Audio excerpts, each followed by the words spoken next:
Bom dia, a paz do nosso Senhor e Salvador Jesus Cristo esteja no seu coração e no seu lar. Nesta manhã nós vamos falar sobre a busca pelo conhecimento. No livro de Mateus, capítulo 18, há uma narrativa que eu gostaria de compartilhar com você. Naquela hora, aproximaram-se de Jesus os discípulos perguntando: quem é porventura o maior no reino dos céus? Isto é uma busca pelo conhecimento. Então, os discípulos estavam preocupados quem era o maior ou quem poderia ser visto como o maior no reino dos céus.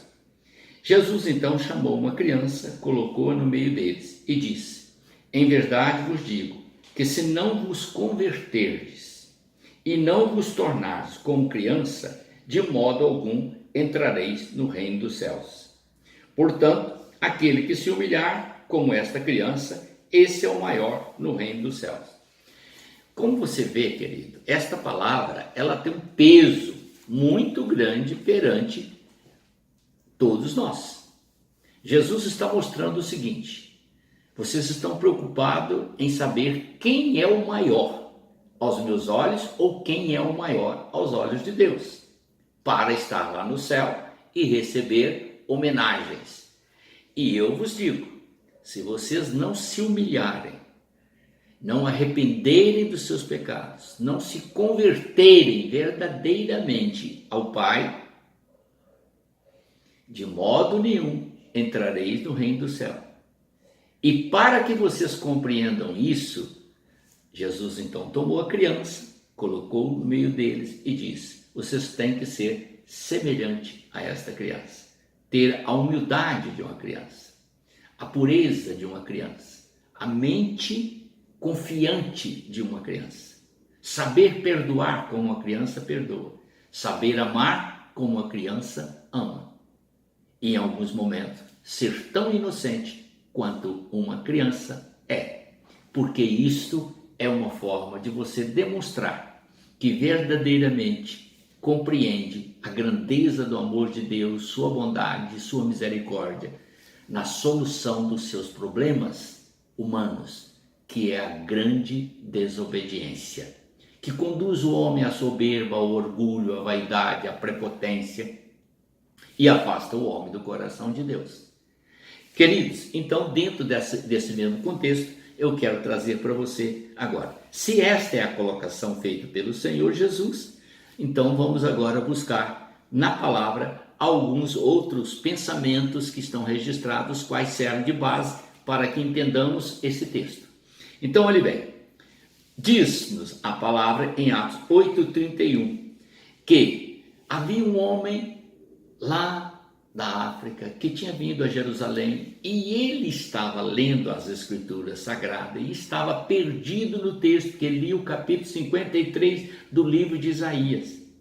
Ele era culto, um homem que representava um grande governo.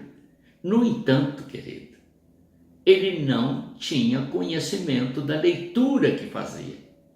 Então o Espírito de Deus levou Filipe até ele, e quando Filipe lhe perguntou: entendes o que lê?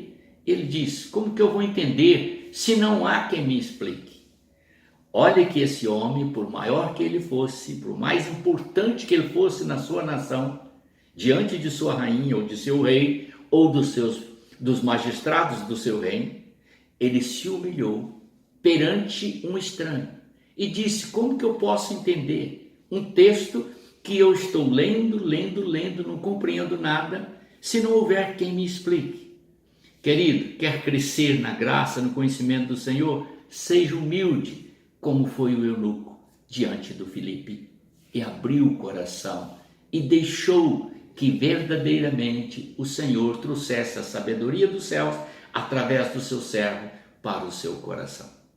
Há também na palavra de Deus um outro fato muito interessante. Está registrado no livro de João, capítulo 9, verso 36. Jesus curou um cego de nascença. E aquele cego depois foi levado pelos fariseus à sinagoga para responder por quem o curou e por que o curou num dia de sábado, quebrando assim a lei que determinava que nenhuma obra pudesse ser feita no sábado. Segundo Os fariseus, não segundo Deus. Então, ele respondeu, e por fim ele irado falou assim: vocês querem tornar discípulo dele também? Porque eu só sei que ele me curou. Se vocês quiserem. E os homens ficaram tão irados, os fariseus, que expulsaram ele da sinagoga. Jesus tomou conhecimento que ele foi expulso e chegou assim, próximo dele, e lhe disse: por que você não crê naquele que te curou, naquele que fez essa obra? Aí ele falou assim: quem é este, Senhor, para que eu creia? Meu querido, me esclareça. Quem é esse que tem poder e autoridade para me abençoar em todos os momentos da minha vida, que eu ainda não tive o conhecimento de como ele age, de como ele procede? Viu? Atitude do homem. Eu preciso saber. E quando Jesus disse: sou eu, ele creu em Jesus e regozijou diante dele. É a atitude que todos os pecadores têm que tomar, ou qualquer pessoa que não cometeu o pecado. Os discípulos haviam perguntado se esse homem tinha pecado, e Jesus falou: nem ele, nem os seus pais, para que ele nascesse cego. Mas neste momento Jesus exigiu, mesmo sem ele ter cometido pecado, para ganhar um milagre tão grande, ele precisava crer que Jesus Cristo é o Senhor da vida, para ter a vida eterna. Está vendo? Quer ver mais uma outra coisa? O carcereiro de Filipe. A gente cita muito esse texto, porque é um texto muito prático e direto. Observe bem, quando ele viu o que o anjo do Senhor havia feito, quebrado todas as cadeias, arrebentado todas as correntes e soltado todos os prisioneiros, ele desejou morrer. E Paulo disse então: nós estamos aqui, não há necessidade de você se matar. Então ele tirou Paulo para fora da cela e perguntou: Senhor, o que é necessário fazer para ser salvo? Está vendo, querido? Você tem que perguntar. Você precisa buscar o conhecimento. O conhecimento dessas verdades espirituais não vem dentro de nós. Você não encontra isso na faculdade, na universidade. Você encontra isso na palavra de Deus. E que está apto para te ensinar isso são aqueles que já conhecem a Cristo, os quais estão credenciados por Deus para te trazer essas informações.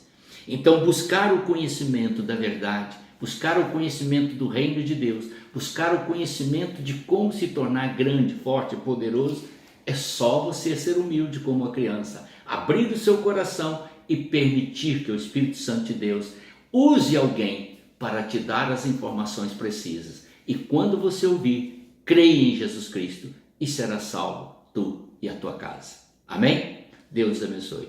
Pai bendito, eu te agradeço por tudo e te peço essas bênçãos em nome do Senhor Jesus Cristo sobre todos que ouvirem e crerem. Amém, Senhor.